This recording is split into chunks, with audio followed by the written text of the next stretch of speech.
Today, let us explore a unique form of marriage in Igbo culture, which we will call woman-to-woman marriage, where a woman marries another for a purpose. In Igbo culture, marriage is a revered and sacred institution, undertaken with profound responsibility and purpose.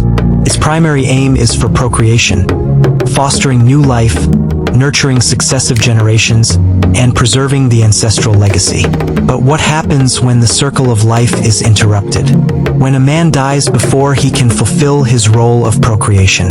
In an uncommon and deeply rooted Igbo tradition, when a man passes away without fulfilling his procreation role, his widowed wife, if she wants to continue in the husband's family without remarrying, is entrusted with a responsibility to perpetuate his lineage and ensure the continuation of his name.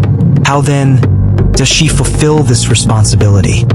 Once old and beyond the childbearing age, is allowed to take a new wife, a woman willing to join the family and bear children in her late husband's name. This woman may be unmarried or a mother whose bride price was never paid, but the most important thing is her willingness to participate in this tradition. The widow, accompanied by her late husband's kinsman, is to fulfill the marital rights by paying the bride price and observing other required rites. Upon completion of these rites, the new union is formally legitimized and recognized by the family and community. This new union is rooted in duty and obligation, rather than love. Its purpose is to fulfill a sacred responsibility, the continuation of the family's lineage.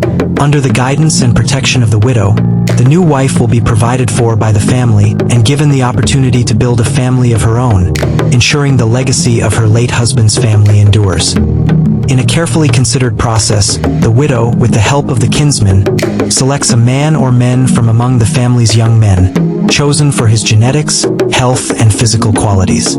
His task is clear: to fulfill the purpose of procreation. Though the union may not be born of love, it is sacred, a marriage of purpose, a marriage that ensures the continuity of the lineage, the survival of the bloodline, and the honoring of ancestors. In Igbo land, this tradition may not be common, but it is a reflection of the community's commitment to life, to family, and to the unbroken chain that links the past, present, and future.